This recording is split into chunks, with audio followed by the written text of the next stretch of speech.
Welcome to the Weekly Mac. Let's share this Saturday afternoon by having a chat with the American visual artist based in Barcelona, Philip Stanton. We'll discover the blues-inspired band Mr. Shingles. And don't miss the funniest quiz on TV with Sergi Cervera. Let's start the Weekly Mac, your TV show in English, hosted by Marcela Topor. Hello, let's kick off this new episode of the show with some amazing words and facts brought by some of our favorite contributors today. We have with us Marius Serra, Ana Priscila Magrinha and Hannah Becker. Hello. Hi there. Welcome. Well, we've got plenty of American contributors this season, including our reporter Hannah Becker. So if you are into American English, you'll enjoy her reports from around Catalonia. And today, she's going to tell us about horoscopes. Interesting topic. How come, Hannah? Yeah, well, not just horoscopes, but astrology in general, maybe some other things too. But yeah, I think astrology is kind of having a moment right now. It's really trendy. A lot of my friends are really into it. So I was wondering if the locals here are also interested. But I got some kind of contradictory answers, as you'll see in the clip. Okay, let's see. Do you believe in astrology? Not much. No. I don't. No, me neither. No, I don't think so. Not at all. I am Aries. We have fire, we have nervous. What Aries have, I'm a Libra. so you are a very balanced person. You think a lot of things before doing something. Yeah. So you say that you don't believe in astrology, but it seems like you know quite a bit about astrology. No, we never talk about horoscope. Not at all. I think No. I see what you mean by contradictory. Yeah, I'm definitely learning to expect the unexpected when I'm out there on the streets, talking to people like this woman there. Well, it looks like it's going to be very entertaining. But talking of things cryptic, we've also got Marius Serra with his guess word, right, Marius? Oh yeah, you have still a little minutes to try to crack it. Okay. The clue was usual ways of acting when you cross the border. 7 letters, right? So let's think about it. Usual ways of acting when you Right. cross the border. That's it, but don't tell. No, because I don't know. Don't worry. Okay, we'll wait. Okay. Yeah, we'll talk about some idioms as Exactly, well, later. about mix and nuts. What do you think? Okay. Sounds interesting. Well, with that mystery to deal with later, let's kick off with Ana Priscila's 5 things we didn't know about. What, Ana Priscila? If I say murder on the Orient Express, death on the Nile, the mousetrap, what comes to your mind, people? Agatha Christie? Well, Agatha Christie, of course. So today we're gonna learn 5 things we didn't know about the mysterious Agatha Christie. Wow. Okay, anyway, she's such a famous author, Ana Priscila. Can you really tell us something about her that we didn't already know? I hope I can. And Yeah. if I tell you something you already know, please just act surprised as if you didn't know it. So you We'll don't do ruin that. my Okay. section. Okay. Okay? Let's pretend. Okay, let's start with fact number 1. Her mom didn't want her to read. You would think that she was born into a rich family. She was born in 1890, and you would think that her parents would want the little girl to learn how to read in a really early age. She wanted to start reading at 4, but her mom thought no child ought to be allowed to read until he was 8 years old. Better for the eyes and also for the brain. That was where the mom thought. And what did young Agatha do? She was 4, she wanted to learn, so she learned by herself, just asking around. So we could see that she was already a pretty intelligent girl when she was 4. Well done. Did you know that? No. No, absolutely. I can't imagine. I mean, I imagine she was really just trying to rebel. And it's a kind of a weird way to rebel against your parents by like, Yeah, no, I want usually- to read, Mom. Usually you go out and get drunk and she learned how to read. And not at 8. Well, you know, No. I don't know. Different Okay. times. Fact number 2, people. She wrote her first novel, The Mysterious Affair at Styles, on a dare. The book was the introduction to the world of Hercule Poirot. We all know him. And this year, it has been 100 years since she wrote this book. So congratulations, The Mysterious Affair at Styles, 100 years old. She had a lot of time during that period, and her older sister, Madge, challenged her to write a mystery novel. She had already written some poetry, a short novel, but her sister told her, "You won't be able to write a novel." And she was like, "What are you telling me?" Really? And she wrote it, and Of course. it was a pretty good success, just like the first book. That's quite incredible. Well, Marius, have you ever written a novel on a dare? No. You're boring, Marius. You can tell anything about me. You are not be able, and I'll say no. Maybe. Yeah. But Mary Shelley wrote yeah. Frankenstein on a dare Yeah. by Lord Exactly. Byron, so it must be a sort of motivational thing to do that. I think that in Catalan we would say "no tens to do this," no? That's it. That's in it. English, people are On a dare. polite. Most of my dares included like eating spicy food or like kissing somebody. So Not writing nothing, novels. Nothing about writing novels ever. So Okay, Impressive. people. Fact number 3. Yep. She loved surfing. We always have this idea of Agatha Christie at an old age, Yeah. but of course once she was young, and she had a passion for surfing. I have to say, she wasn't really cautious, because instead of going early in the morning, she would go at noon when the sun was at the brightest point. Burning. And I guess there was no sunblock at the time. And if we go to her autobiography, she has some painful things to say about the results of surfing at that time. Agonies of pain, burning back and shoulders all night, finally enormous festoons of blistered skin. One was ashamed to go down to dinner in an evening dress. It just hurts to read it. Yeah. it's very relatable. imagine. So as a Guidi here in Barcelona, incredibly relatable. Getting those sunburns. Yeah, you usually get sunburns? Oh yeah, I mean look at me. Like I go outside for 5 minutes and I'm pink. You know how we call you, no? What? Gamba. Gamba, that's it. Guidi Gamba, yeah. That's me on the So, Ana beach. Priscila, was it normal for a woman to go surfing back in those days? No, actually, she was one of the first British She was a women who. pioneer. Yeah, she was a pioneer in surfing as well for women. And where did she serve? In Europe? She served, I don't know, in Europe, I'm guessing. I don't know, I think in England. she used to go all over the place, all over Yeah. the world. She would- Egypt, maybe. Or, She would but surf To in find the Sa- perfect wave, in, right? in But South, not Hawaii- in not South Hawaii or- Africa, South in Africa, maybe. Australia. She Really? traveled a lot with her husband, and they used to go nice. surfing together. No, she had a pretty amazing life. An interesting Surfboard on woman one arm, indeed. boombox playing the Beach Boys on the other arm. I can see it now. Okay, people, let's go to fact number 4. She disappeared during 11 days. Maybe you already knew this one, because I don't know if you know she disappeared No. completely in Yeah, I might have heard. December, once, yeah, the I 3rd might of have read it. December 1926. She vanished from her home in Berkshire. And it's really interesting. Maybe you knew about the disappearance, but what I didn't know is that her disappearance sprang one of the largest manhunts ever created. More than 1,000 policemen were assigned to the case, along with hundreds of civilians, and for the first time, aeroplanes were also involved in the search. Even Arthur Conan Doyle tried to help. Oh, In Sherlock. in his way, he got a glove from Christie, and he brought it to a medium, a really famous medium, and he tried to find answers. Do you think he found Agatha Christie? Well, I No, don't I'm think telling you, so. he didn't find No, her. no. He didn't. He So what didn't find happened? it. She appeared fine and safe and sound after 11 days. She was in a 11. hotel room, and when they asked her what has happened, she said she couldn't remember anything. But there's a bunch of theories. One of them that says that she had just found out that her husband was cheating on her, and she was really, really sad, and she tried to get him jealous by disappearing. But the truth, she took it to the grave, so we'll never know. Yeah. So what do you think that happened? I don't know. Maybe she traveled in Orient Express. I think it was some very extreme ghosting.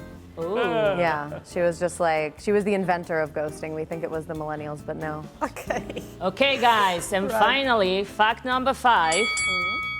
The New York Times ran an obituary for Hercule Poirot when he died. I don't know, Marius, if you know about other literary characters that got their own obituary at the New York Times. What did it say? The detective who became internationally famous has died in England and his age was unknown. And it also said, at the end of his life, he was arthritic and had a bad heart. And it stresses the point that he was wearing a wig and false mustaches to mask the signs of age that offended his vanity. Maybe one of your characters one day is going to have an obituary in Maybe. the Ariara, La Vanguardia, El Periódico. I must say I had an obituary of myself What? What? in a literary magazine Yeah. as a literary game. But I was quite But you wrote it disturbed. yourself, or- No. Another writer wrote, Very and I read my own obituary. Did it Very say like nice Huckleberry things? Finn thrilling. kind of Yeah, vibes, right? I can Going to your own imagine. funeral. Well, but it was not an enemy. I mean, I would hope not. That'd be very scary if it was your enemy writing like Yeah. an obituary about Okay. you. Well, let's move on to something less literary and more mystic. Hannah has asked Catalans about their belief in horoscopes. Hannah, where did you go? So I went to San Cugat de Vallès, Oh. which we all know is like this beautiful historic town with a great monastery. Yeah. I'd never been before, but it was very beautiful. And it's also, everyone there is really, really rich. Like, I don't know if you guys know, it's one of the richest parts of Catalonia. We all lived there, didn't you know? Yeah. Oh, awkward. It's not true. Oh my God, I wish I lived there. It was so beautiful. And so I was thinking, okay, historical, there's some like religious stuff there. Everyone's rich. Like, are they going to be interested in astrology and magic? Like, are they going to be, they're going to be into it? So yeah, let's watch the clip. For centuries, cultures around the world have looked to the stars to learn more about themselves, test love compatibility, and even try to predict the future. I'm here in Sant Cugat de Vallès, one of the most affluent towns in all of Catalonia, to see if these rich people believe in astrology and mystical arts, or if they think it's a load of crap.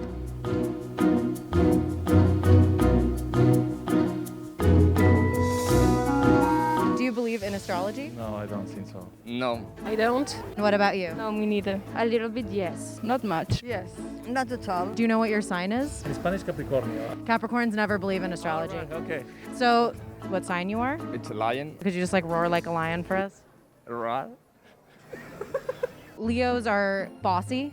I scream a lot, I shout a lot. Astrology's real. What's your sign? Libra? Libras are the best. We're like the prettiest and the nicest, and everyone loves us. Yes. And the negative parts, indecisive. Yeah. What's your favorite flavor of ice cream? Your favorite color? Um, Can I read you your horoscope for today? See if it's accurate. Dearest Capricorn, today you will wear a light button-down shirt and blue jeans. I swear it says that. So maybe you don't believe in astrology, but do you believe in magic? I'm gonna disappear. Right now.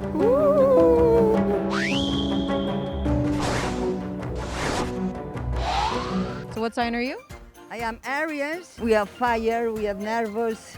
We don't like being with people. Because we find people are...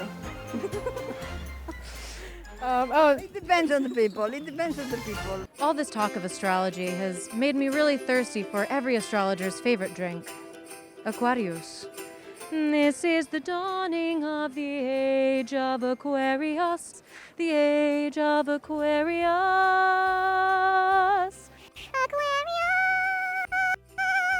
Let me read you today's horoscope for Libra and see if it matches your day. Try not to be obsessive about issues that are really of only minor importance. I went to my bathroom and there was like little...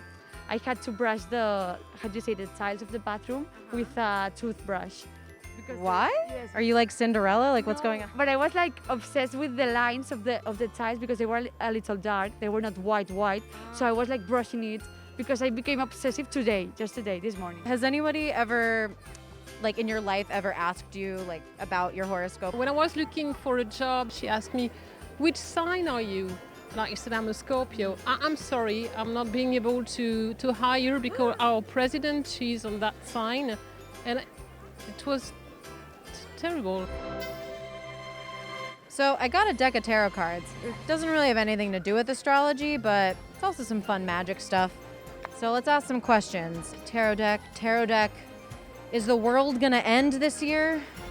Yikes! This does not bode well, guys. A lot of people today claim they didn't believe in astrology and then actually knew a lot about it. So I don't want to be skeptical like all you Capricorns out there, because today my horoscope said that I'll become rich and famous after appearing on a TV show. So go today, because tomorrow the moon's moving and it's over. It'll be all over for me. All over, well, hopefully not. So really interesting video, Hannah. So do you think actually that there are lots of people who believe in astrology but don't dare to confess it? Yeah, I think there's a little bit of astrology shaming, but I don't know, people should just go out there, be proud. It's fun. I mean, it doesn't have to be real to be fun, right? There's a lot of things that are like that. Do you guys believe in astrology at all? No. No, I don't believe, but I read all the horoscopes at the newspapers because they are like It's sort funny. of, yeah, it's It's funny. actually quite funny That's comic, a funny I think. thing, yeah. It's just like a way to, I don't know, be silly and enjoy yourselves. And I must confess, once I Yeah. wrote a horoscope. It's kind of a ritual. You did? Yeah. Wow. And what would you do? Just today I'm gonna say this No, about. I made combinations like in crosswords. Oh my gosh, nice. Marius! Today we're getting to know a lot of things from you. Do you guys all know your zodiac signs? Yeah. Yeah, that I do. Okay, so and I can read like a little description about your signs if you want, see if it Ooh. matches. Yeah, What do we please. think? Let's start with Marius. Taurus. Yeah, so you're a Taurus. Taurus. Taurus. The bull, right? Hardworking, Yeah. right? Loyal. Yeah. Yeah, but also stubborn, maybe self-indulgent a little bit. Yeah. Confess it, confess. Maria. I will say Tauruses are famous for really liking good food and also maybe some like herbal supplements, if you know what I'm talking about. So I don't know if we're allowed to talk about this on the television, but that's the kind of the Basil. stereotype. You mean Basil, you're basil talking and about basil. all that herbal. All that, you know, Yeah. parsley. Some Wow. tea, no? Some mint or Yeah, Some yeah, something mint, like that, for of course. mint is This nice is Yeah. what you as meant, well. right? Like a good green herb. So that's, yeah, do you think that makes sense for you? Are you Yeah, absolutely. typical Taurus? Yeah. Yeah, I could have written down that. Yeah. Would have Yeah, been you great. nailed it. Yeah, I think I hit the nail on the head. You would like that phrase. And then Ana Pris, you are an Aquarius, Yeah. right? So Aquariuses are creative and very like generous, like very into like humanitarian things, but can also be a bit unpredictable, flaky, cold. Cold? Yeah. I'm not cold. No, I'm the well, opposite of cold. You're warm. I'm warm. Well, you know, it's Always welcoming. yeah, it's not really real, so it's fine. But but yeah, no. And Aquarius is often like the stereotype of Aquarius is that you all believe in aliens. We all believe in aliens? Yeah, that's like a very stereotypical Aquarius thing. Only in Montserrat Mountain. Don't know. Have you ever seen a UFO? Do you believe? No. And I have to tell you, I don't believe in UFOs at all. I do think there's life outside the Earth, but not in the shape of a green alien. Yeah. Well, you're not a very good Aquarius then. I'm sorry to tell you that. I'm sorry. It's okay. It's okay. So how about Martella? You're a Wait, it's my turn? Yeah. Okay. you're a Virgo. Are you scared? right? I don't know, after she told you, I don't know what to think. Anyway. Well, yeah. Well, Virgos, you're a Virgo. Virgos Yeah. are known for being very logical and reliable, right? People can count on you. It's a good thing. Solid. So you're both Earth signs, Taurus and Virgo. But Virgos can also be kind of overly critical, perfectionists, a bit anxious. Right. So I think that makes a good talk show host, I would say, is, you know, because you want Thank things to you. be right. I like the last part. Yes, thank you very much.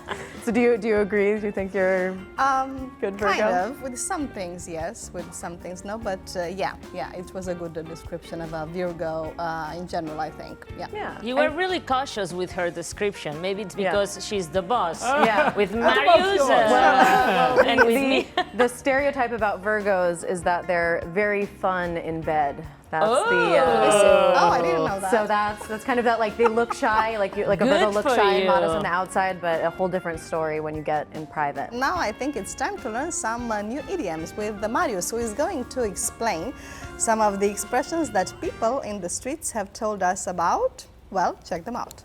One expression I like to use sometimes, it's 24/7, that we use in Italian as well, and it means like I'm very busy all the time and like I never stop, like doing some things or whatever.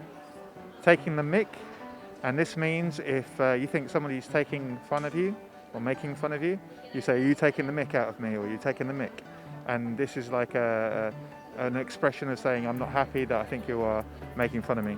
There's that's a politer way of saying it. It's a little bit rude if you say "taking the piss."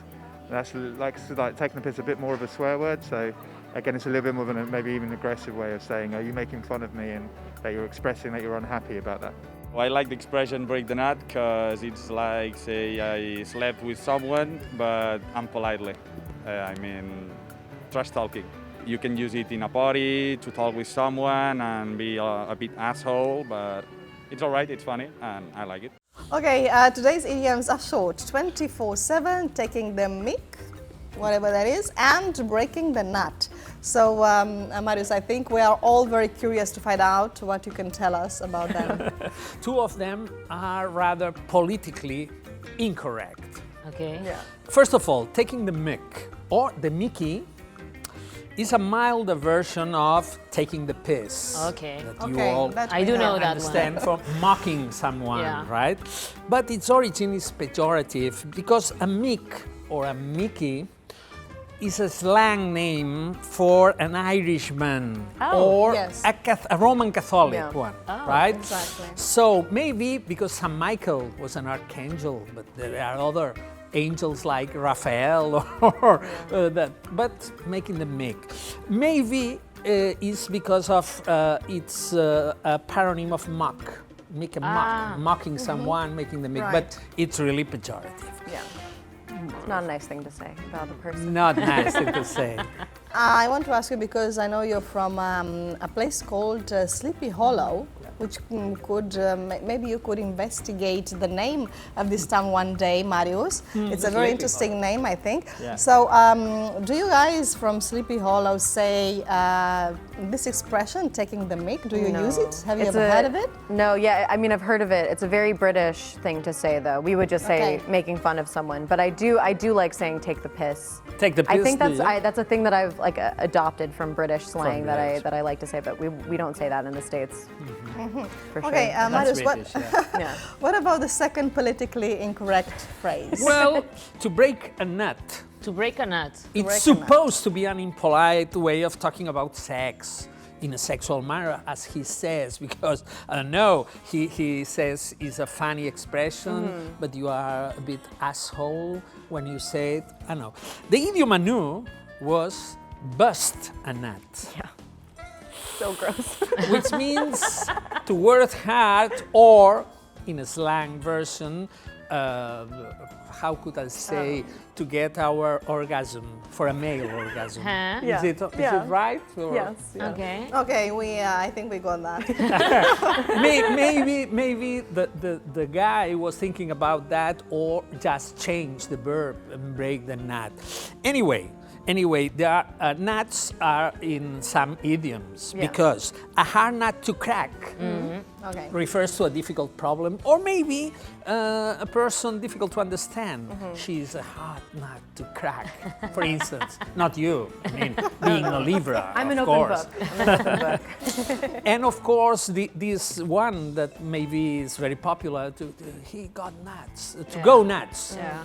Meaning to get crazy or Yes. just losing your control. Right? I think most of us are quite familiar with the last one. Yeah, and we'll finish talking about the third idiom, this arithmetical one, 24/7, meaning all day long, 24 hours a day, 7 days a week. But Beatles sang 8 days a week, 8, but they were in love, you know? It's another one. But this sounds very commercial to me, more than an idiom, like those supermarkets that say 365, meaning that they are open always during all the year, right? But we'll see some other idioms related to numbers. Cool. Right. Okay. One by one. One by one. Yeah, that means, well, you go one by one. Now, by coronavirus, Everything is one by you go one. one Without by stopping. one. Yeah. With number 2, to put 2 and 2 together.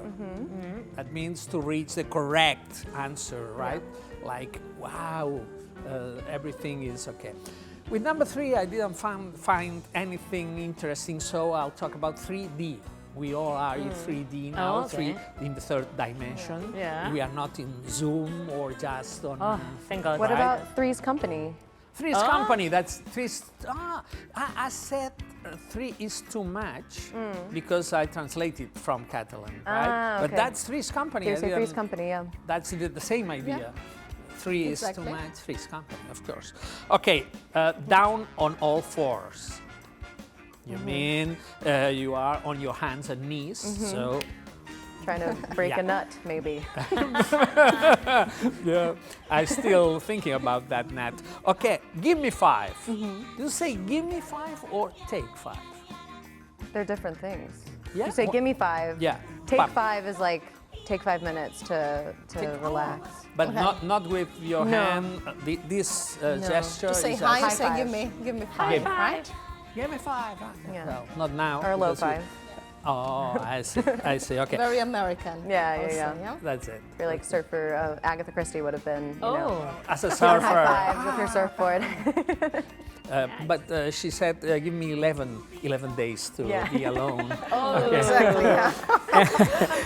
And Really I'm going up with 6 and 7 all together. I found at 6s and 7s, to be at 6s and 7s is to be in a sort of a state of confusion, in disorder. But that's a medieval origin, because there was a sort of fight for people being in the 6th or 7th place in a procession. Okay. So it was a sort of battle. And finally 8, that's the 8 ball, which is the black ball when you play pulls. But in Latin music, when you just get to the 8, you say, Mambo! Yeah, when you say at number 8, it's Mambo. Yeah, it is mambo. Okay, nice one, number 8. Well, I'm afraid we're running out of time, so it's time for you to solve last week's guess word enigma. Yeah. I remember that. Usual ways of acting when you cross the border. It was 7 letters. Any idea? Tic tac. I don't want to say anything because I want you to say the answer, you know. Yeah, I don't know. What do you find in a border? I find in a border, airport security, passport control. Sorry, I really miss traveling.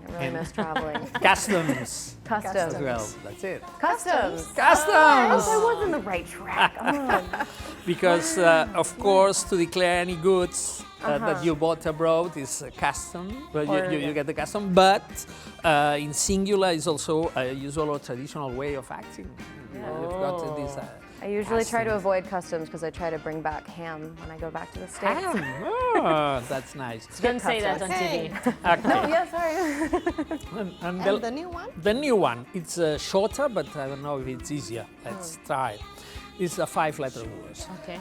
A hooded coat used by Charlie and Dorothy. 5 letters.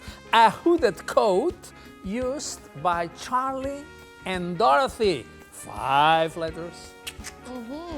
Okay, that is really a very, very mysterious hooded coat. Can you crack it? You can find the guess word on our social networks and post your solution. You've got a whole week. Well, until then, Hannah and Ana Priscilla, thank you so much. Thank Thank you. you for coming to entertain us, and I'll see you in a fortnight. And Marius, I'll see you next week. Okay, see ya. If you dig illustrations, design, urban art, or visual arts in general, you can miss today's interview with the American artist Philip Stanton. Stay tuned. And today on Family Tales, we'll meet a mother and a daughter who understand each other extremely well. They like to sing, cook, and travel together, so much so that, rather than being members of the same family, they are more like best friends. Let's meet Iris and Lara Hillier.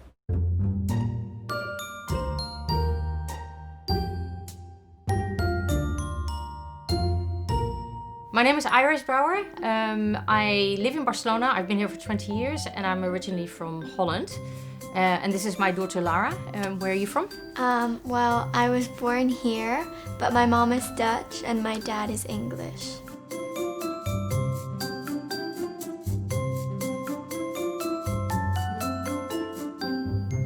I guess my husband's name, Rupert, is a difficult name to pronounce. So she would probably say Rupert, something like that, because it was a difficult word to pronounce. I can't think of a specific word, really. It's a long time ago.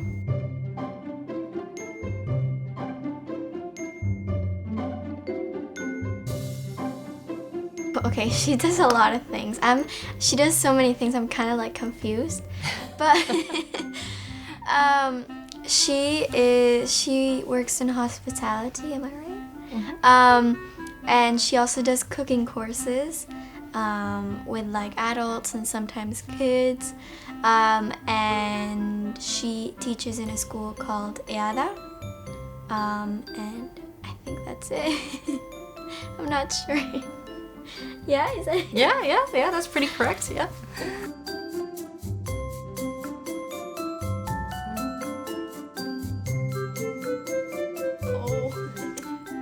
I think Lara likes to be in the spotlight. So, you know, I think she's, you know, she likes to, yeah, to maybe do something like presenting. But then on the other hand, she's good at math. She's good at like the sort of harder subjects. So, I think she would do well, you know, presenting to the public. She already does like makeup tutorials on YouTube, so she likes to like be on social media and yeah, do stuff like that, no? Yeah.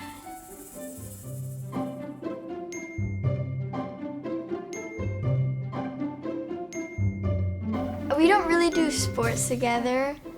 If anything, like a dance sometimes, not really a thing, we just dance sometimes because like we're a little crazy. But yeah, I really like spending time with my mom, but not really sport-like, but yeah. We cook together. Oh yeah, we cook together, that is true.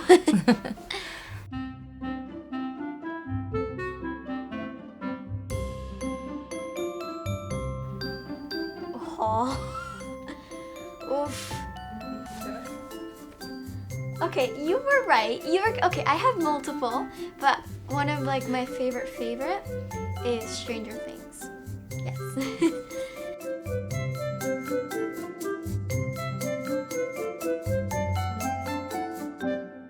Oof. Oh, this is really hard. It is hard, even for me.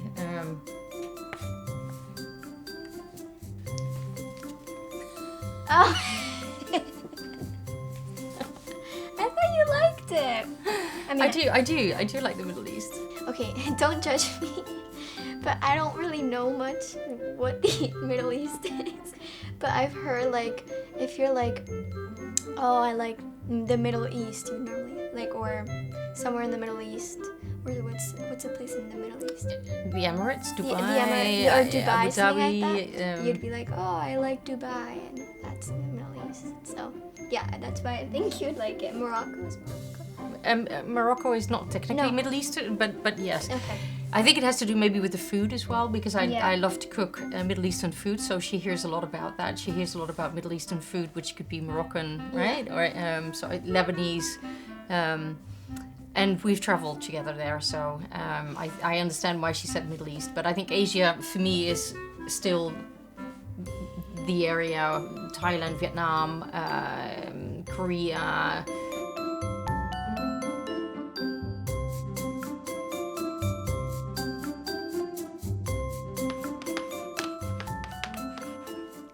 Yay! Yay! We got that one right. Yay! Okay. Okay. It's Beginning to look a lot like Christmas everywhere you go. Na na na na na na na na na na na na.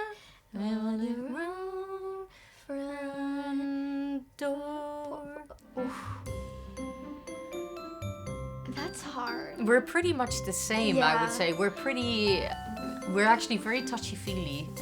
We're very cuddly. Yeah, cuddly. We love, like all the attention. And I'm probably slightly more touchy-feely than you. Really? Well, no, maybe not. Maybe not. I think we're both very similar in that. Yeah. So we cuddle a lot and we touch a lot and cuddle a lot and kiss a lot, don't we? Yeah.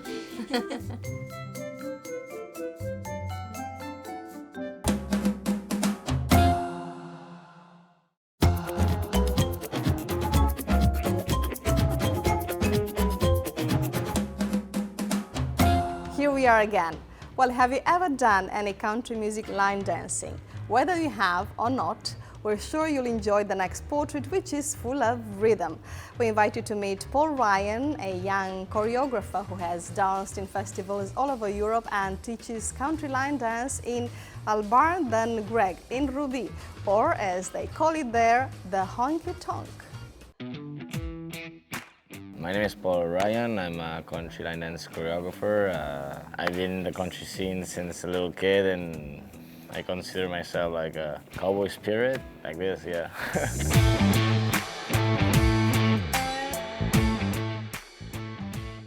The main step that all people knows is the main step because the most famous dance maybe is the Achy Breaky Heart, No Rompas Más. And you start opening with the right, marking the heel, next to the left.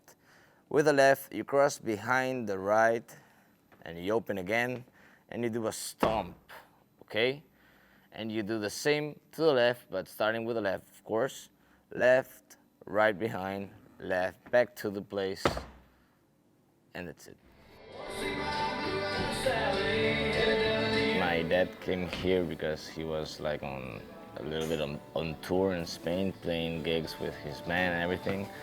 And my mom was one girl of the public, and they fell in love, and well, the rest is history, you know. And I was 7 years old when this place got open, and this was the crazy idea, crazy dream of my parents of making this like a honky tonk, because they loved like the landscapes of the United States is full of barns, and in the past century, people danced to the barns. Somebody played the banjo, the fiddle, and someone bring food. And it was like a big typical thing. And my dad loved the culture of the past century of the United States. So they kind of built this thing up with this main idea.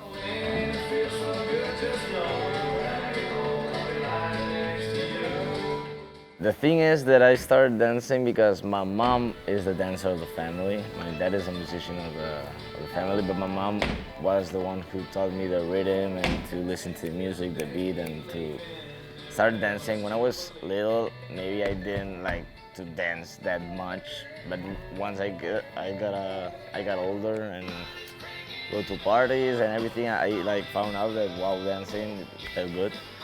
And I started working here when I was 15, 16, like serving plates in the bar, washing dishes. So I like started to dancing with them, maybe a couple songs that I like, serving plates while I was dancing, practicing my balance, and I don't know, it all came so fast because a year went by and I already knew like more than 100 dances. When I discovered there was difficult dances, all level dances, that I could try different style or create my own style inside the country, I was amazed.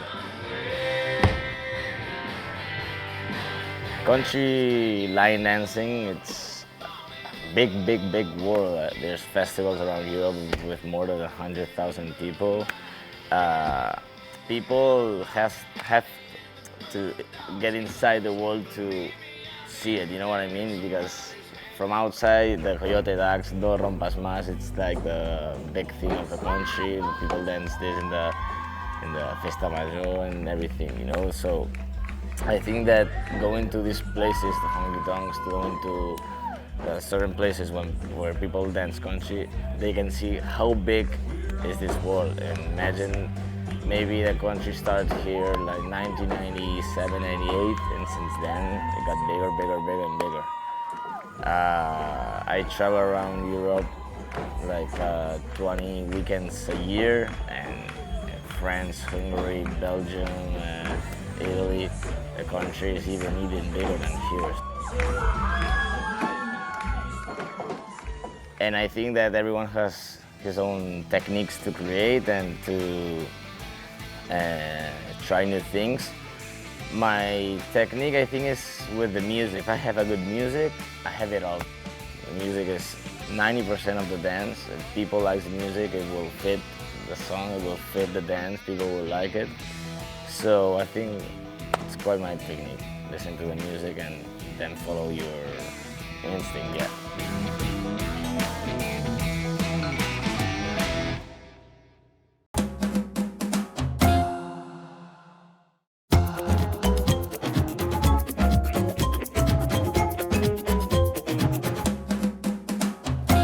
Welcome back, and now we're going to have a very interesting conversation with an American artist and author who has lived in Barcelona for the last 30 years.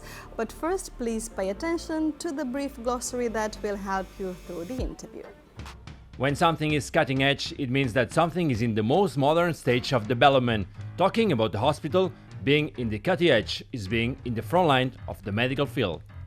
A main technique used in art and painting are the cutouts, which means the shape cut out, board or another material. In painting discipline, artists must put their signature to their works, so when they paint a large-scale project, they end the job by putting on their own tag.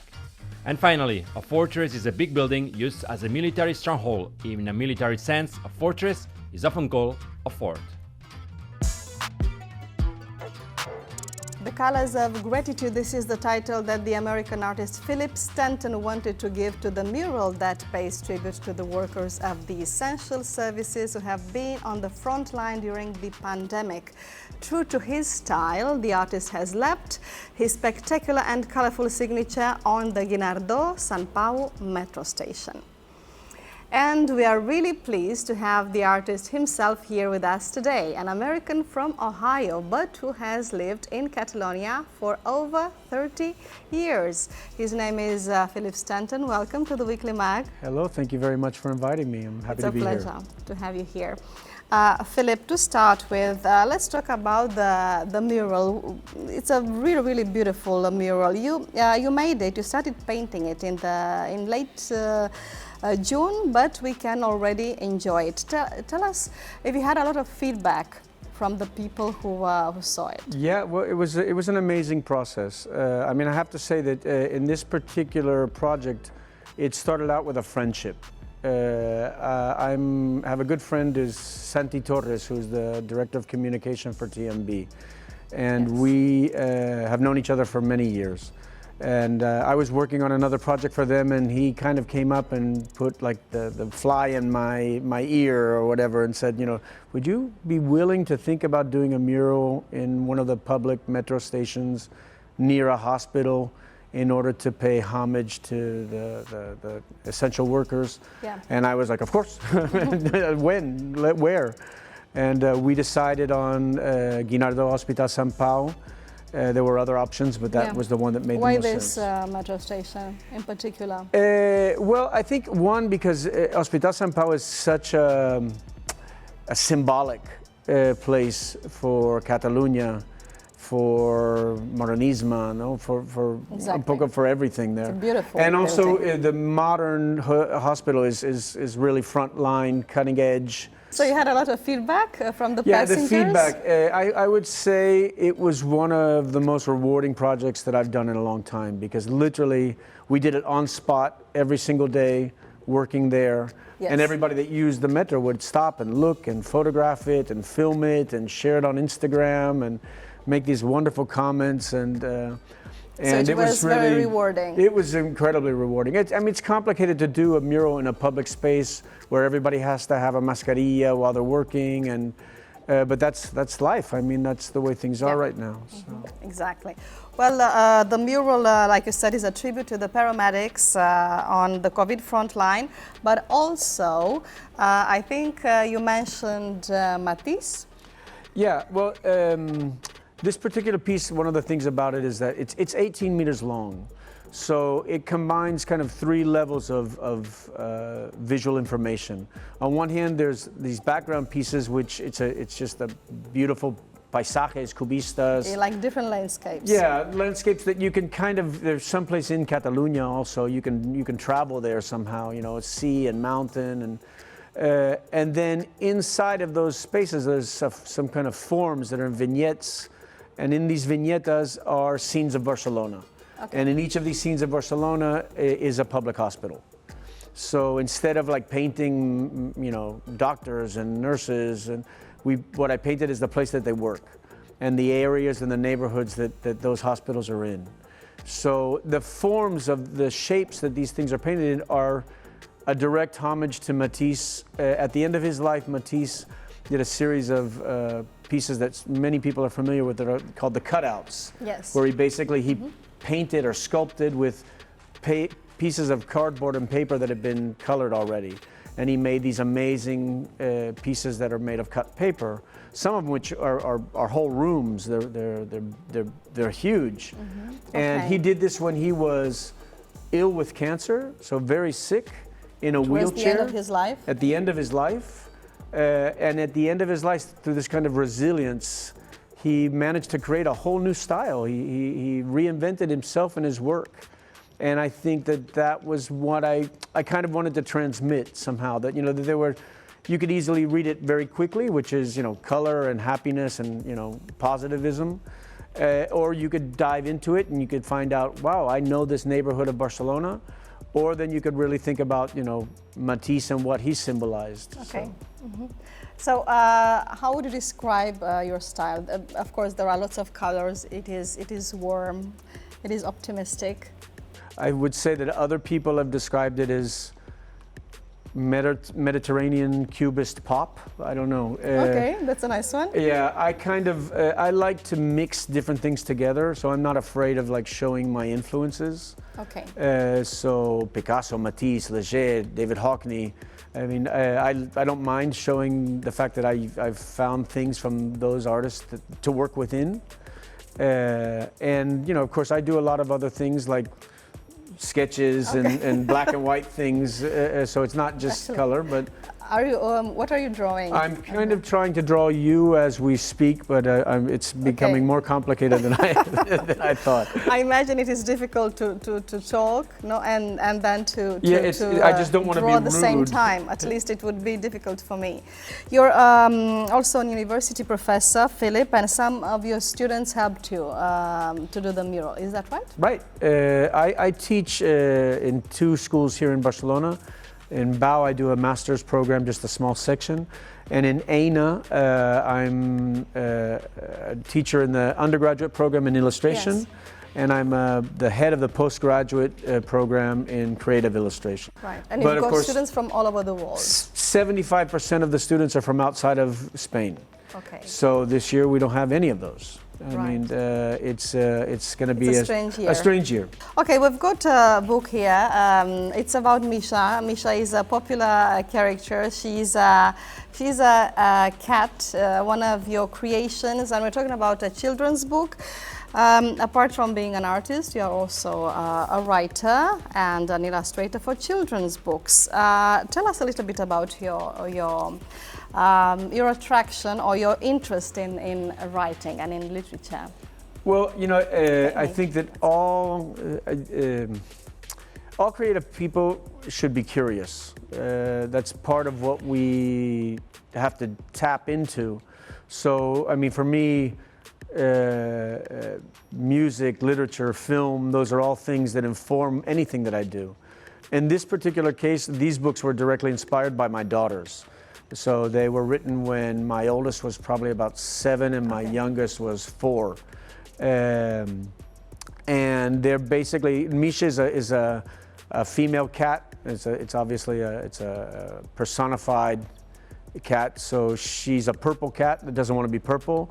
And her first answer is always kind of why, you know, why do I have to do this? Why do I have to do that? She was famous on a show on TV3 as well, so lots of children might know her from there. The TV3 show is out now. They're preparing the 3rd season right now. So we've done season 1 and 2, and now they're working on season 3.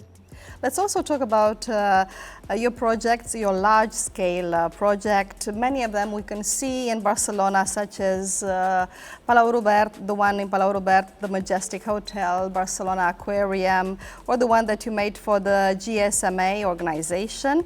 Tell us, Philip, what's the most complicated thing you came across while working on large-scale projects? That's a good one. I would say probably the most complicated thing, most of these projects are ephemeral. So they last for 3 months, 4 months, 5 months, and then they get taken down. The aquarium is permanent, and the mural that I've just done is permanent. The most difficult project I probably did, and the thing that I've learned the most of, and especially the thing I learned that I will never do again ever, was a project for El Castel de Montjuïc, Castillo de Montjuïc, which is a military fortress. I mean, a lot of people think it's a castle. It's not. It's a military fortress, which was aimed against the city. It wasn't really to protect the city. It was to enforce order on the city. So why was it so challenging for you? One, because many people in Barcelona and Catalonia have a really, really negative image of that place, apart from other reasons, because Lluís Companys was shot there. And so I had to kind of get over this idea of how to get people to come back again. Yeah. And then also, the site itself, it's a difficult place to work in, and I did a very ambitious thing where we worked in like 7 different areas of the whole place. And the most difficult thing, and the thing I learned that I won't ever do again, is that in the central patio, I made this huge flower, and the whole thing was called the Flowers of Peace, Las Flores de la Paz, Las Flores de la Pau. And it was kind of like provocative because I took like the whole cannons that were like, so phallic, and I put like flowers around them, and it was like kind of, I want people that are military to kind of get irritated by this, Right, I understand. And so the main thing was that in the main patio there was a huge margarita that had to be, there were containers that had to be filled with hand-painted rocks that children from all over the world that visited the place would paint and put in these things and fill it up during the course of the 3 months of the event. And I will never work with hand-painted rocks ever again. It was awful. The final result was beautiful, but the doing it itself was very complicated. Okay, well, we'll keep on talking with Philip Stanton after a language tip. The Renaissance movement that started in Italy in the 15th century was a revolution in architecture, politics, the visual arts, music, and since then, Italian loanwords have appeared in every single European language, and English is no exception. And Mark Broderick is going to teach us some of them. Let's have a look.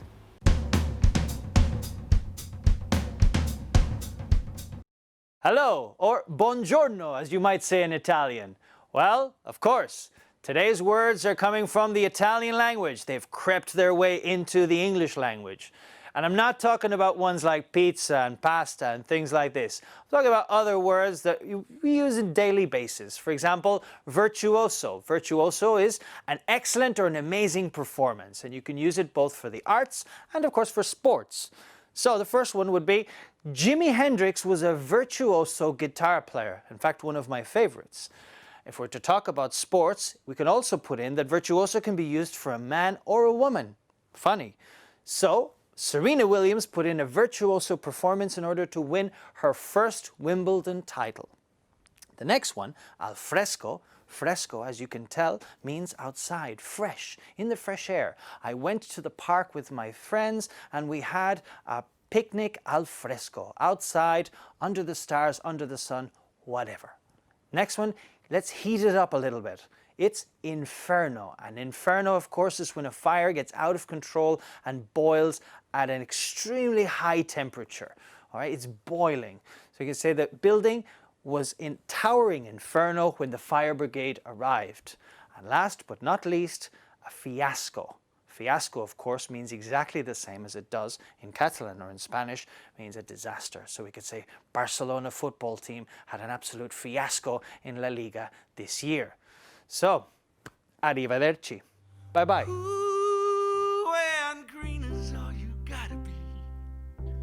They cover blues classics but add their personal touch. In a few minutes, we'll talk with and listen to Mr. Shingles. Don't miss it.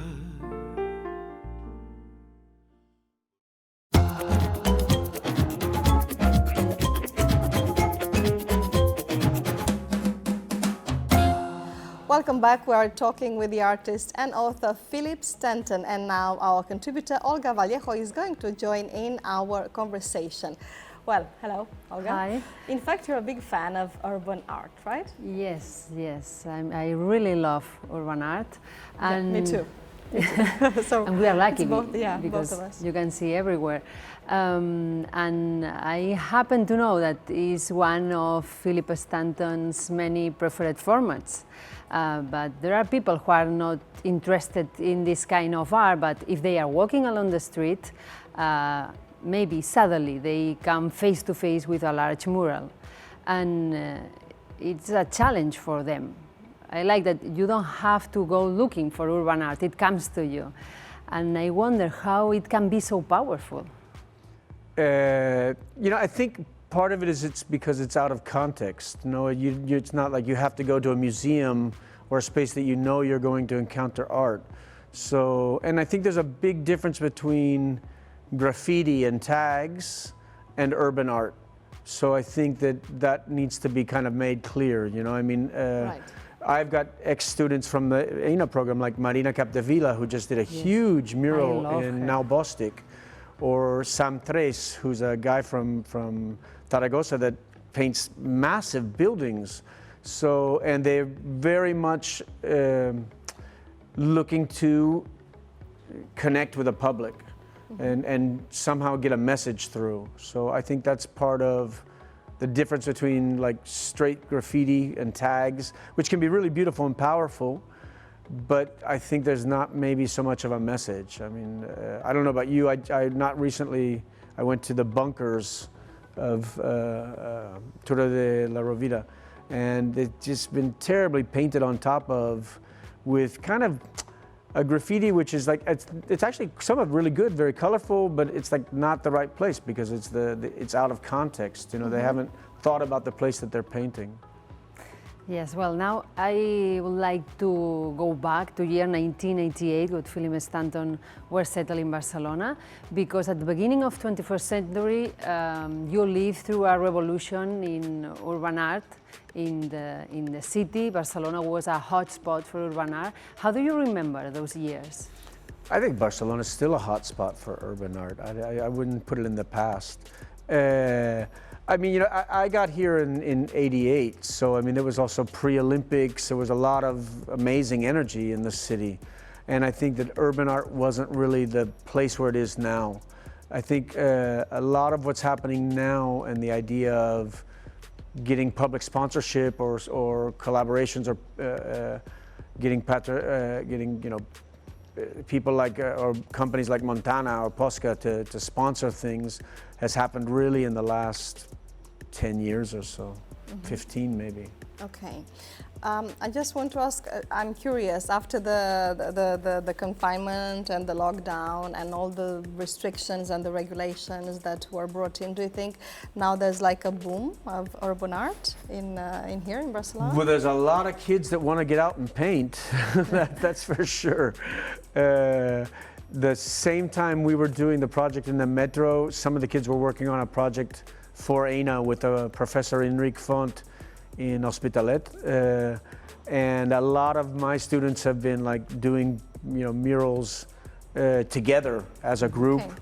And of course, the problem is a little bit like where to find spaces that you can paint. Obviously, there's an app where you can actually go and connect, and they can tell you places that you're allowed to paint. But then your work gets painted on like the week after. So it's complicated. But yeah, I think people definitely want to get outside and do things.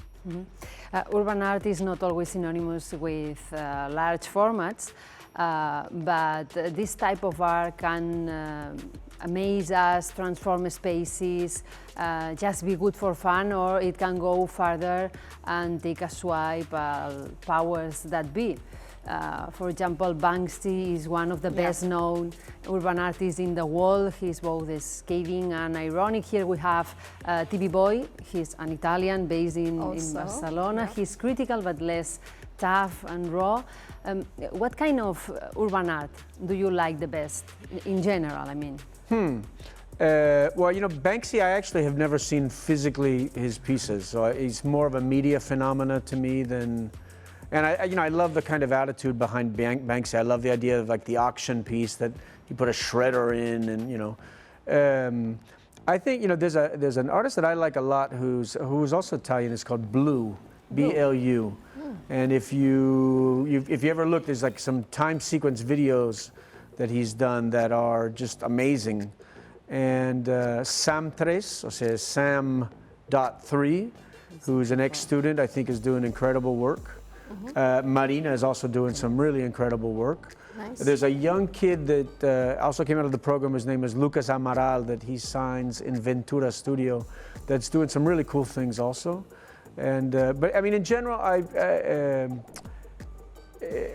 I like work which is not necessarily conflictive in the sense of trying to offend, but that does try to get people to think. And so for me, it can be colorful, it can be happy, it can be sad, it can be a huge, large-scale face, but it somehow needs to connect with a lot of different audiences, not just one. I think that's one of the main things for me about good urban art. Do you like to travel and see the works of urban art you're interested in? I mean, before this whole craziness, now it's very hard to travel, right? Yeah. But before, did you used to do that a lot?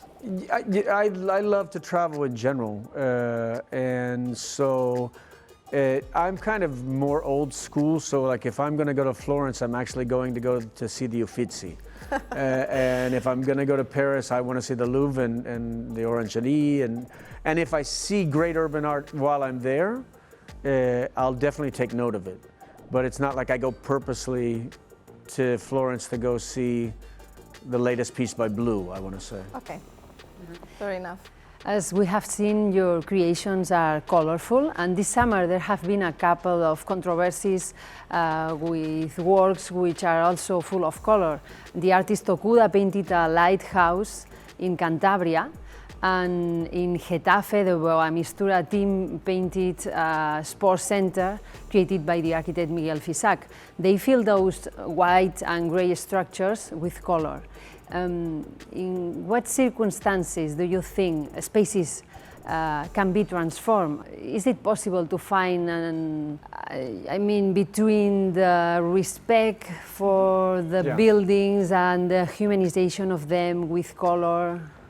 I actually haven't seen either of the two projects that you're talking about, so I'm in ignorance, I'm sorry. But I think that you just said a key word, which is respect.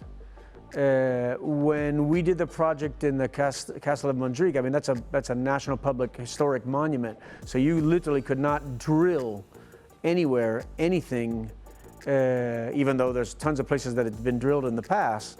So I think that's one thing. I think that in general, you need to decide if something is ephemeral or if it's permanent. If it's ephemeral, then you can do things with lots of different options, including lonas, like canvas or wooden structures.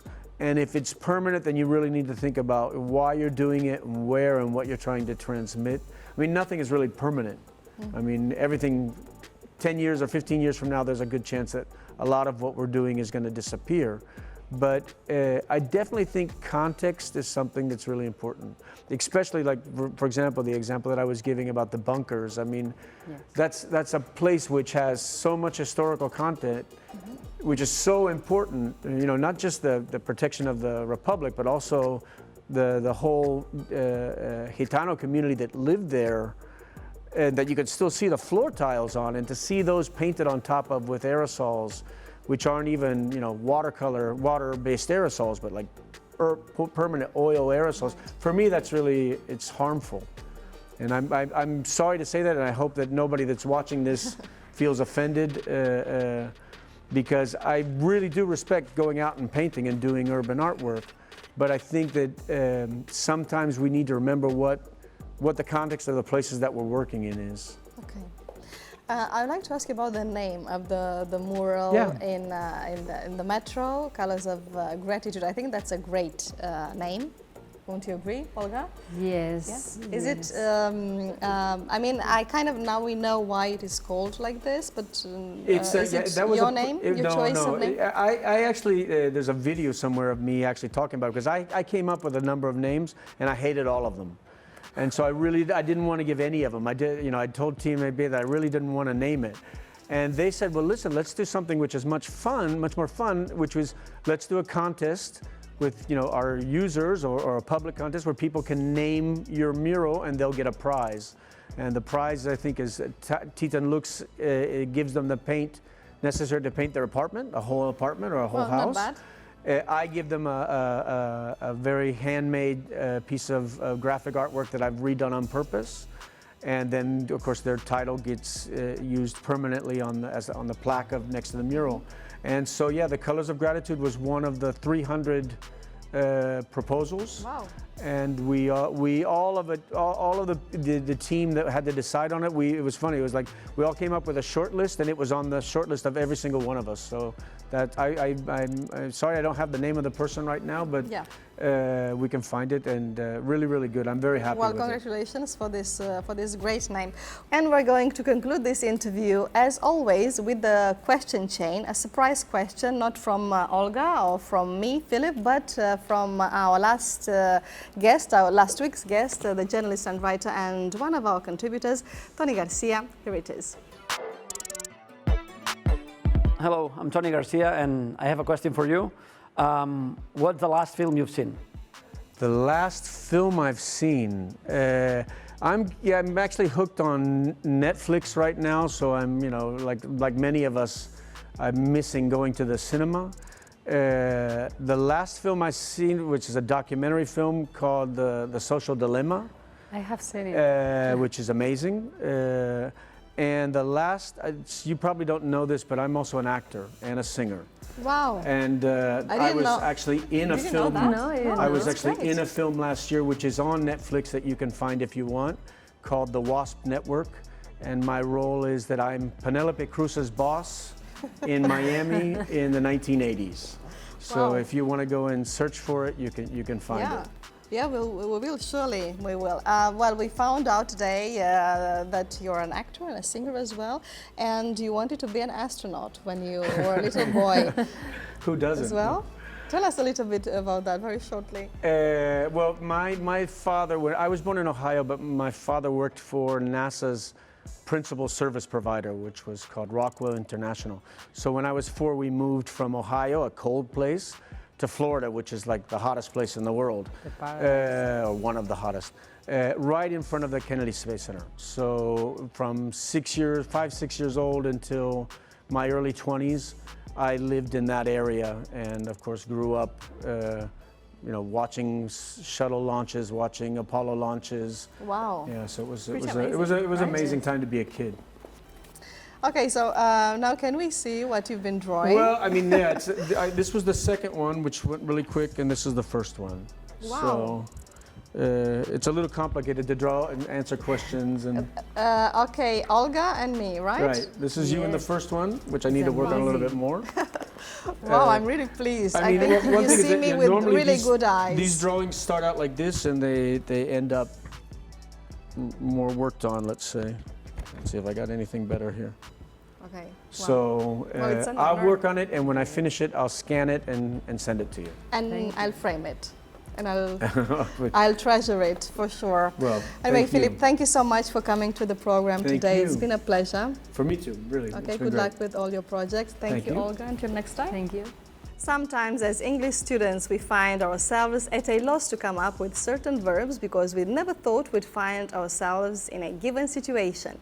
Well, in our second language tip, we'll teach you 4 often forgotten but very useful verbs in case you have a blackout. Have a look.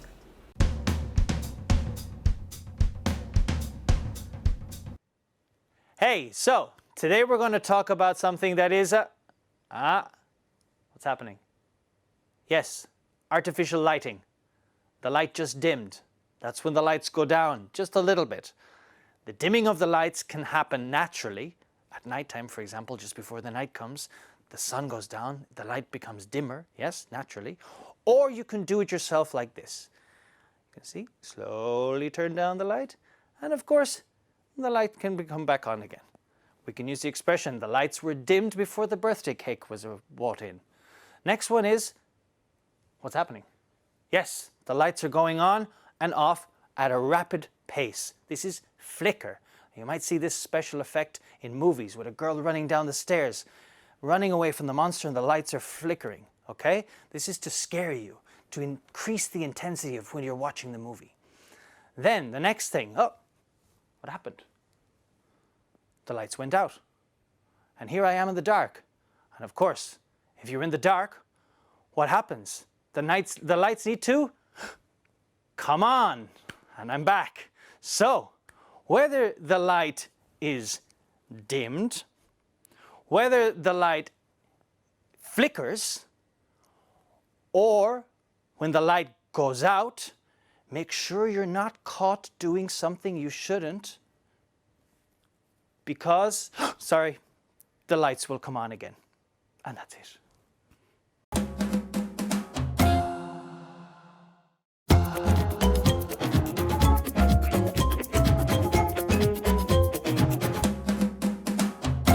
Welcome back. Green in Blue, the first studio album from our guests, was defined as a mix of African, American and Irish musical cultures. But they're based in Barcelona and they started with the purpose of covering legendary blues artists, but have developed their own sound, adding other styles into the mix. They are Mr. Shingles. I'm talking to Brian O'Mani. Yes, indeed. And Stefan Jais. Welcome both to the Weekly Mag. Thanks very much. Thanks for having us. Thank you for coming. Let's start with the beginning, with your origins. I know on your album you cover a lot of Irish songs. Yeah. Right? So tell us, how many Irish artists are there in your band? 2. Okay, So yourself? there's, including myself. Yes. Yeah. I was born in Cork originally, but I probably now have a Dublin accent because I grew up in Dublin a little bit too. And then the bassist is also Irish. We chose the album was more sort of like to do songs that had been done before by other Irish artists like Van Morrison and U2 and also thematically associated to Irish American music, you know, that there's a big diaspora of Irish in America, and I just thought it would be a nice idea to do. Okay, and Stefan, you're French. That's right. All right, and then? There's Xavi Tomas, who's the drummer. He's from here, I believe, with a name like that, I suppose. And then sometimes Pedro Vera comes in and plays saxophone with us. So yeah, and Pedro's from here as well. Right, so how did you guys meet and how did you decide to play together in Barcelona? I met those guys in a jam session at the Harlem Jazz Club here in Barcelona. That very first jam session. And you've been together ever since? And we've been together ever since, exactly, yeah. Yeah, basically we met Stefan one time in the Harlem Jazz Club We were hosting the jam session there one night, and Stefan would come in and play the piano, and it was like, I want to play with this guy. And then, well, the others, myself, Chavi, and Dara have been playing together for quite a while, since about 2014. And myself and Dara are pretty much joined in the hip. We've been playing together since about 2006. Wow. Yeah. Apart from blues, what other styles would you say that you throw into the mix of your music? Wow.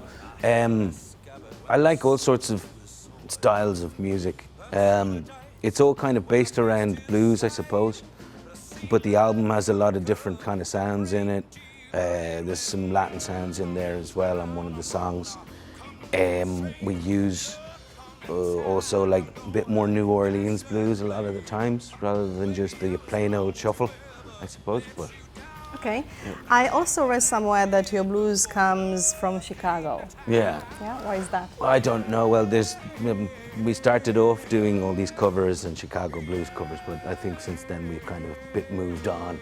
We tried to experiment more with different sounds of New Orleans blues, all sorts of different kind of sounds. Also using a Hammond organ sound, which is a little bit different. Mm-hmm. It's not as aggressive as the Chicago blues. It's a bit more mellow and chilled. So right. Yeah, it's a bit more towards jazz sometimes as well. Sometimes we go a little bit country too. Mm-hmm.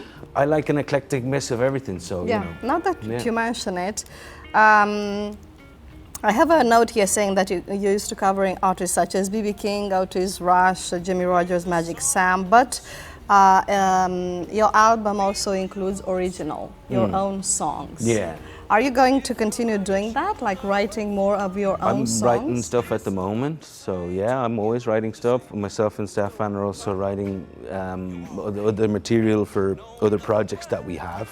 Okay. So we always get together. I do it individually, and then we might get together in pairs, or even myself and Dara, and just try to write as many things as possible. Basically, these days, what else can you do? Yeah, well, sadly, but let's hope it will change in the near future. Okay, tell us a little bit about your album in terms of your own songs. Okay, well, this album has 3 originals on it. One of the songs we did a kind of a Latin feel. It was really nice. I had a friend of mine called Lenny Jimenez who plays percussion, who came in and did some really nice Latin percussion for us, and that was really nice. And that's the way I kind of had imagined the song in my head, and it was nice that it turned out like that. It's nice when you write your own music and things turn out the way you have it in your head. Yeah. It doesn't really always work that way. We'd like to do more. I mean, I suppose the next album that we're going to bring out is going to be trying to keep it all original. Yeah. Okay, when are you planning in doing that? More or less, second album? Yeah, well, are you we have planning to record it? We have a kind of a project, an ongoing project at the moment, which is like an audio-visual project, which is called Mr. Shingles Featuring. And it's like, you can just find the videos on YouTube or anywhere. And basically it's just the band playing with different artists from Barcelona and sounds good. Around the world. So we're really enjoying doing that at the moment. I think we're living in a moment as well, or we have been maybe for a while, where it mightn't be totally necessary to do a traditional album anymore. That's a good point. But I'm working on material, and the plan is, to record some, let's say, a more traditional album in the future. But it mightn't sound like the first album at all. It might sound completely different, which is fine by me too. Okay, and today you're going to play a special classic for us. What is it, Stefan? It's called Being Green. Okay, why did you choose it, and what's the story behind it? So it's a song originally sung by Kermit the Frog. And I can only guess that Brian chose it because green is the color of the Irish. So. Yeah. Well, also because I really like Kermit the Frog. I mean, all of us grew up with, well, not all of us, but lots of people grew up watching the Muppets and watching Sesame Street, and the first experience that we all had, or not all of us, but many of us had, of music was this television program, and they used to always have, you know, artists on. They actually, Kermit the Frog sang this originally, but it's written by a guy called Joe Raposo, who wrote lots of songs in the 1970s and 60s for Sesame Street and for the Muppets, and for lots of other people. So it's a kind of a tribute to, it's also talking about being ordinary, and it's okay to be ordinary. You don't have to be special. It's fine just being who you are. That's what Sounds cool. Yeah. We're looking forward to hearing the song and see you guys perform on stage. Thank you so much, Brian and Stefan, for coming. Thank you for having us. Well, and while Mr. Shingles are getting ready, we'll take the opportunity to give you a couple of recommendations. Today, we've got a massive worldwide bestseller and the only film in English directed by François Truffaut. It's time for Miquel López from Televisió de Badalona and Salvador Faura from Xarxa de Biblioteques Municipals de la Diputació de Barcelona.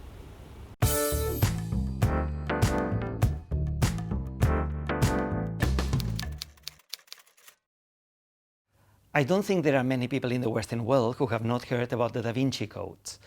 But there are some people who have not read it yet. So if you're among these people and want to read it now, you will accompany a very famous Harvard professor and a gifted French cryptologist on their way to Leonardo da Vinci and to some of the most important mysteries of our civilization. Read the Da Vinci Code now.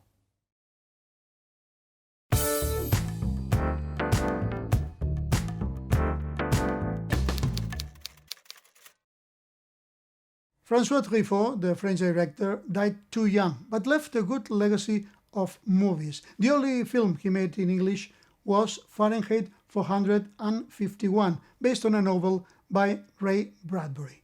Well, this is an impressive movie set in a dystopian future, not far from our present.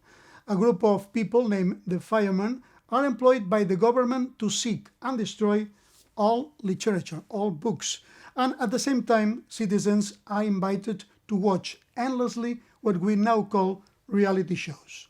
Oscar Werner is a fireman who discovers what a treasure a book can be. And then Julie Christie plays two different roles. One is his wife, Oscar Werner's wife, a TV addict. And then Oscar Werner's special friend, a book lover. I'm sure that after watching this movie, you'll be a book lover too. Add 3 competitive players to 3 funny rounds and a crazy quizmaster. That's the recipe for Guess What? In just a moment on the Weekly Mag.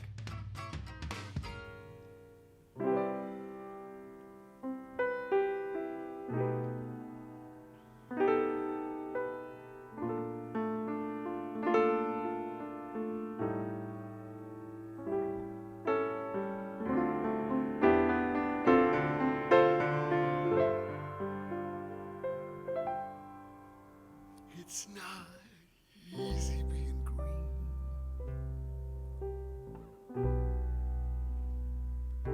Having to spend each day the color of the leaves.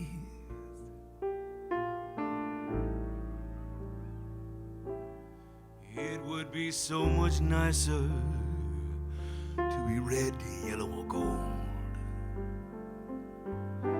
Something much more colorful like that.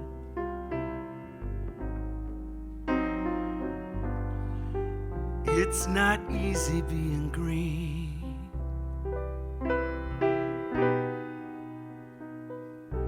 You tend to blend in with so many ordinary things.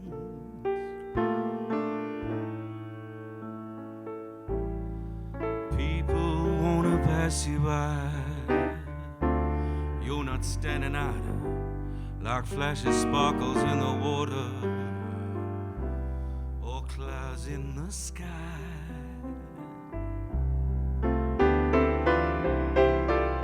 Green is the color of spring.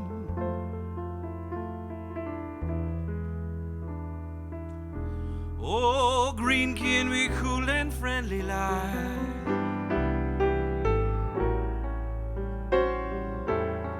Green can be big like an ocean. Oh, important like a mountain, or tall like a tree. Ooh, and green is all you gotta be.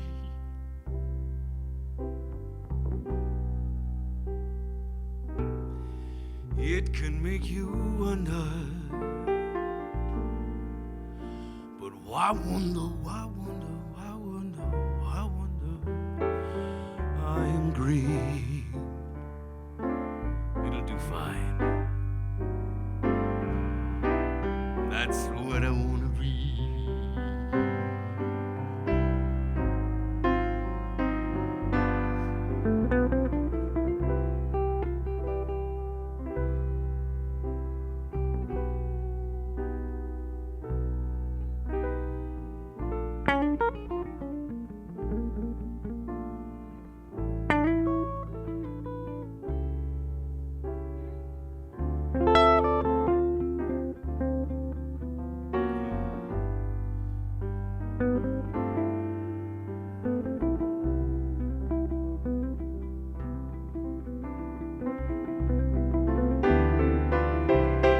Green is the color of spring.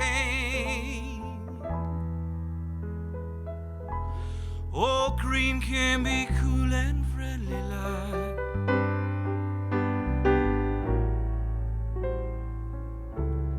Green can be big like an ocean, or important like a mountain, or tall like a tree. Yeah, and green is all you gotta be. It can make you wonder, but why wonder, why wonder, why wonder, why wonder, why wonder, why wonder? I am green. That's beautiful, and that's what I wanna be.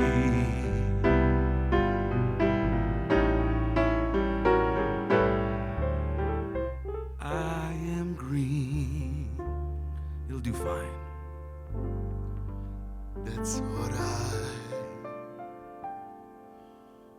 wanna be.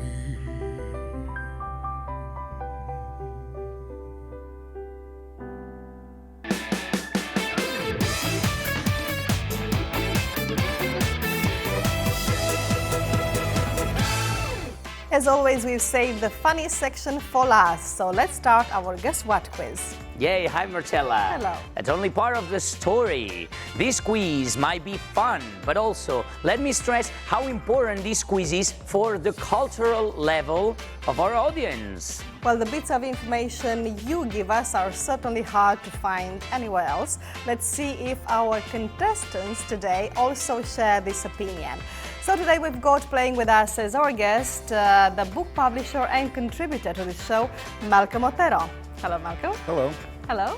I'm here to increase my opponent's self-esteem. So that's my goal. Okay. That's Well a done. hell of a statement. Yeah. Let's also say hi to our two seasoned quiz mercenaries, Patricia Scalona and Matthew Murtha. Patricia, like Malcolm, is also a book publisher. Does that mean that you are going to be allies, guys? You're going to be friends, allies? No, not really, no. Actually, I'm quite scared because Malcolm here is the only person I know who knows more amounts of absurd information than I you. do. So, yeah. Patricia, did you say you were scared? I haven't heard that word coming from you in a long right. time.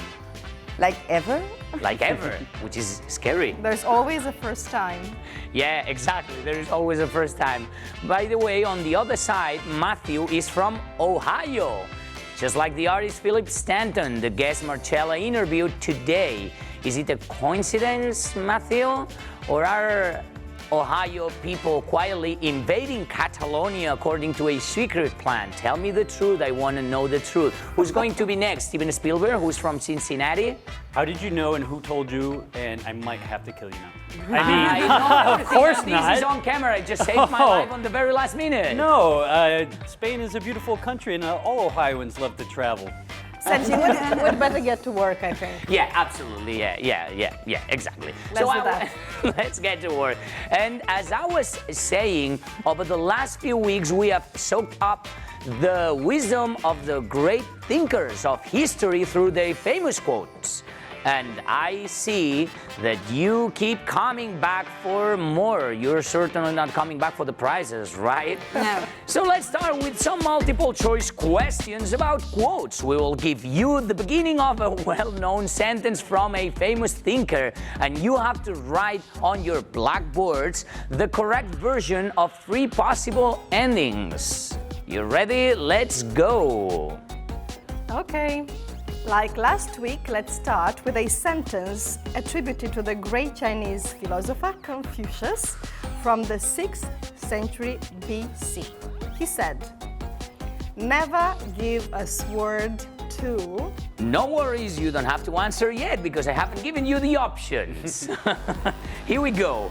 Who should we never give a sword to? A, to a woman who can't fight. B, to a man who can't dance. C, to a surgeon who's had a few. All right? So write them down, write the answers. You don't have to write the whole sentence. You can just say A, B, or C. And okay, so Matthew, we're waiting for you. Feel no pressure at all. There is only 3 options, A, B, or C. You don't have to. Okay, you ready? So 3, 2, 1, show them to me. B, B, and B, which means that you all were correct. Absolutely. The right answer is B, to a man who can't dance. Did Confucius mean a fighter must be agile or a fighter must be a sensitive person? We will never know. Probably. Okay, by the way, out of curiosity, what would you do with a sword? Not give it to a man who can't dance. Tell you what I won't do.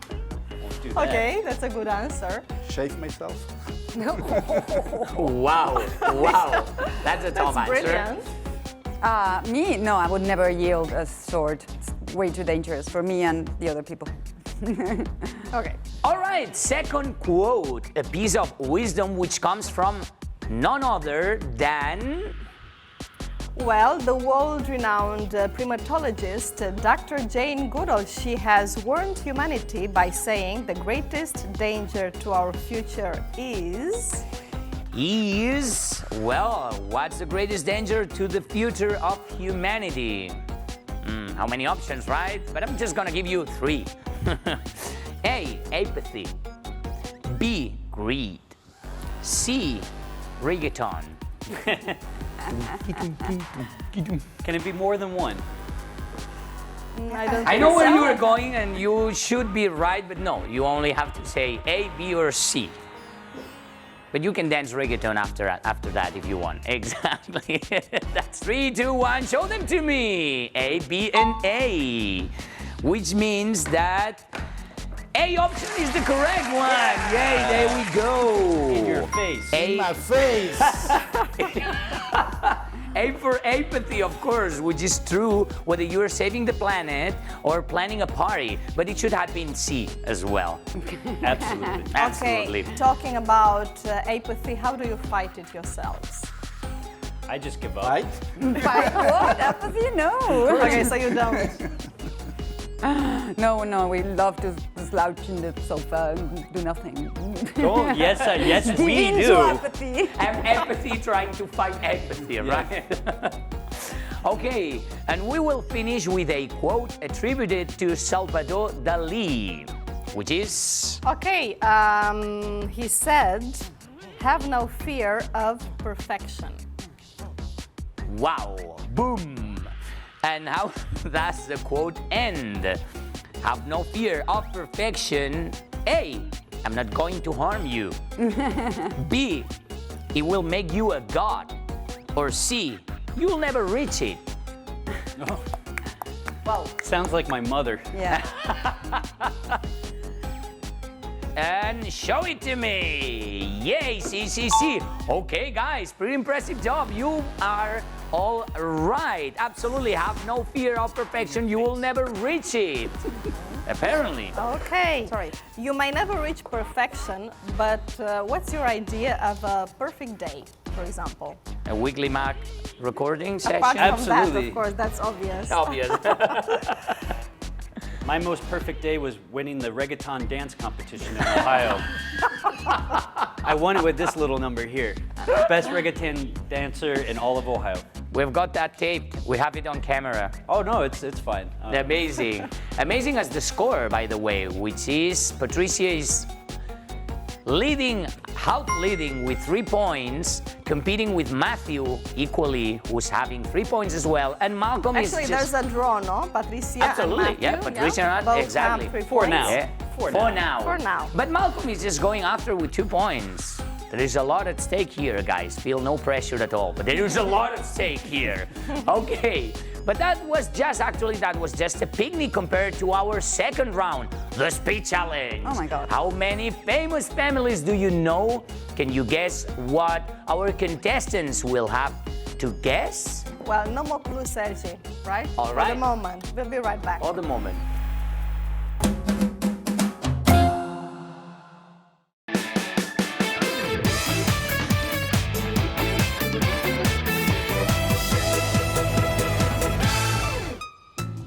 Here we are again. We continue with the second round of the Guess What quiz with Patricia Scalona, Matthew Murtha, and Malcolm Otero.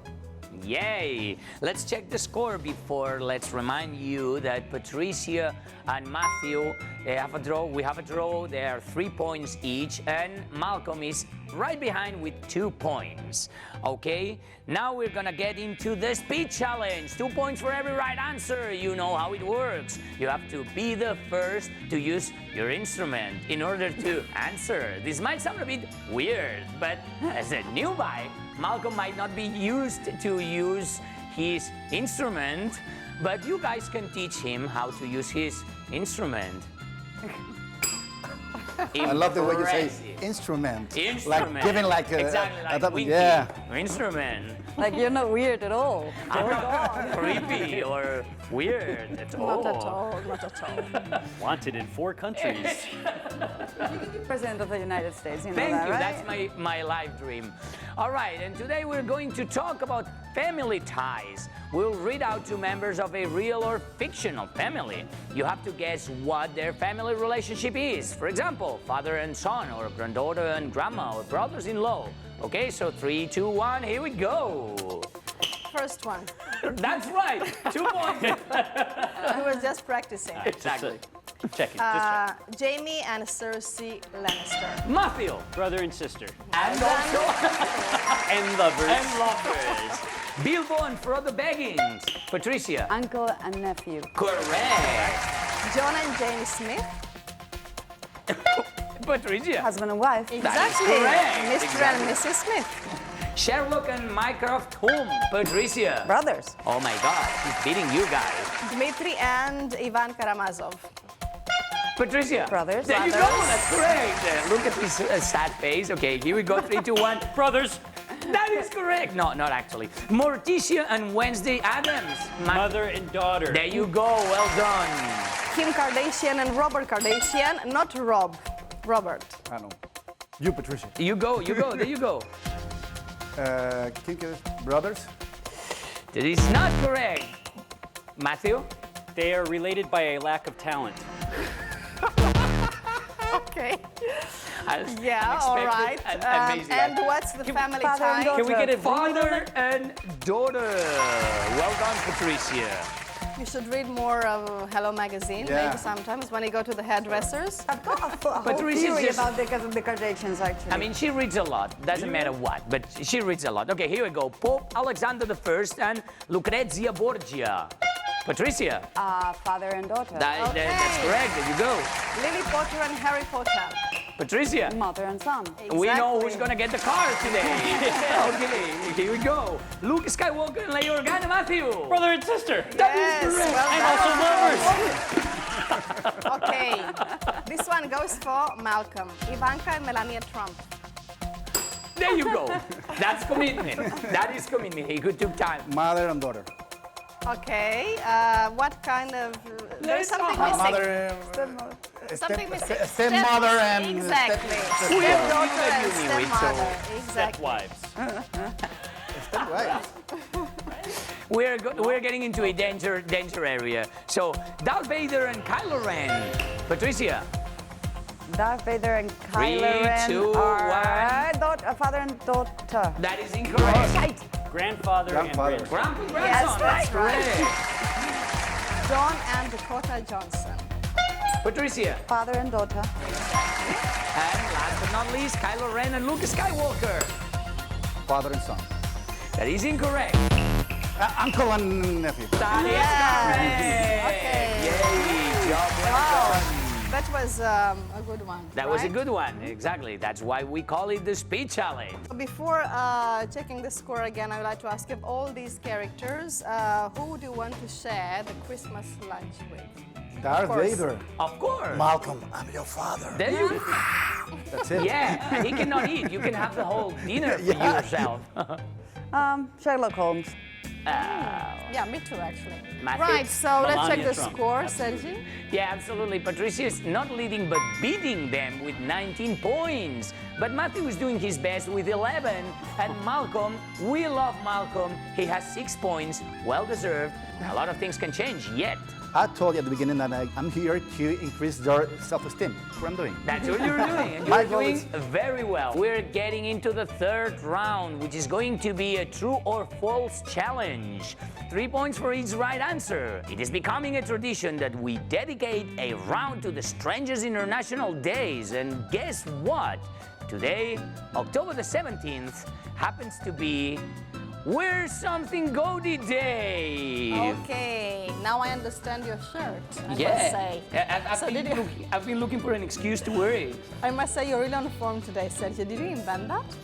I did my best. I wish I had, Marcella. But this funky holiday was created by the writers of the TV sitcom Three's Company in the 70s. So to honor this day, we will tell you 3 unbelievable facts about clothing. But that they are unbelievable doesn't make them false or true. That is for you to guess. Use your signs to answer it once when I tell you. And let's begin with the first historical fact. Edward Jones, nicknamed the Boy Jones, was an extremely ugly teenager with a white mouth and low brow. However, he didn't get famous because of how he looked, but for breaking into Buckingham Palace and getting back out with Queen Victoria's jewelry. Is that true or false? Hold on. Think about it. So it's completely false. Edward Jones, aka the Boy Jones, did break into Buckingham Palace, but it turns out he was after something different. When he was caught, he had Queen Victoria's underwear stuffed down his trousers. There you go. Allegedly, he snuck into the palace not on 1, but on 3 different occasions. So it's almost true. Yeah, I mean, he got into the palace. I mean, it's small details. That's why we are playing with you guys, and you guys you are not playing with us. I think I want a ruling on this because I feel like the Queen's underwear is definitely the family jewels. Can we? They can we get some contain points? the family jewels, but they're not actually the I'm family sure they jewels. have diamonds on it. All right. Okay, now let me ask No, you can I guys. ask? Can I Yeah, ask them? go Can I ask ahead. them? Can I? Go ahead, go Yes. ahead, of course. So my question is: have you ever stolen underwear? And that goes to Patricia, my beloved Patricia. Have you? No, I've Would never you? had the actual need. Any to do that. quizmasters underwear by any chance? You're you sick, interested man, in? You're sick. Yes, We're going to the doctor after this. Matthew. It's a weird and insane question, and the answer is no. Is it weird? Yes. Okay, let's skip that part and check the score. Okay, the score is 22 points for Patricia. Well done, Ah, let it. Patricia. Matthew is with the same 11 points he was, and Malcolm with 6. He's leaving. He's just leaving the show right now. Okay, let's go on. Laundry can be difficult in places where there's very little water, but it's even more complicated when there's no gravity, like in the International Space Station. How do they do it? Easy. They throw it away and it burns as it enters the atmosphere. Is that true or false? Hold it. Get your answers, get the signs, get ready. 3, 2, 1, show them to us. False, true, and false. Okay, you deserve the points, sir, because the answer is obviously true. What? As the popular Canadian astronaut Chris Hadfield confessed, it is so complicated that they wear it as long as they can and then they throw it away with the rest of the garbage. So points goes to you, my friend. Obvious, of course. Yeah. Obvious. Stardust has now a different meaning for me somehow. Right? As you know, to make things more interesting, this last question is worth 5 points if you get it right, and minus 5 points if you get it wrong. So you'd better think carefully about it, because that can change almost everything. Not the fact that Patricia's winning. That would be very difficult to beat her, but the second position is really, really tight. Bring it.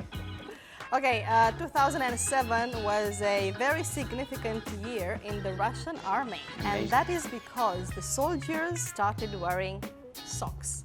Is that true or false? I love everything related to the Russian army. It always feels like a comedy is gonna come. All right, so think about it, get your signs, feel the anxiety of what's gonna happen with the final score, feel the pressure. You are on TV, there's people looking at you. 3, 2, 1, show them to me. False, false, and false.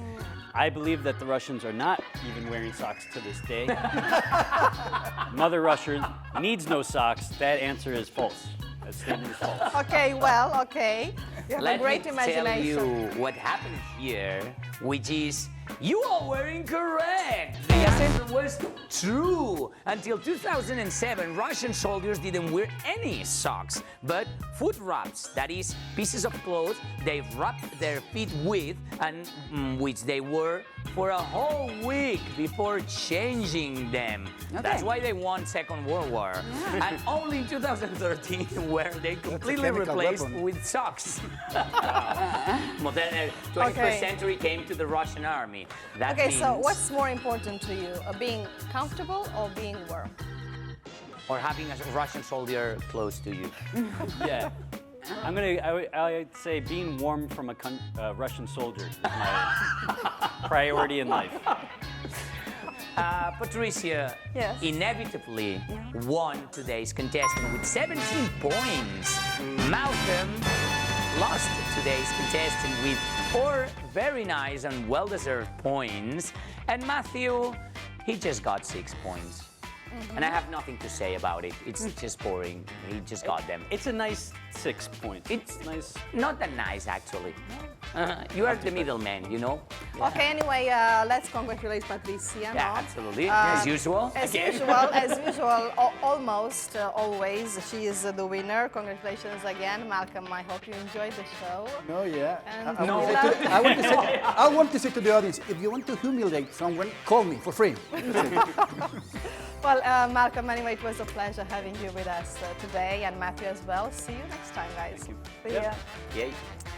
And now we have to say goodbye for now. Remember that you can watch every episode of the Weekly Mag online. Also, you can follow us on social media and post the solution to the guess word puzzle by Mario Serra, which is a hooded coat used by Charlie and Dorothy.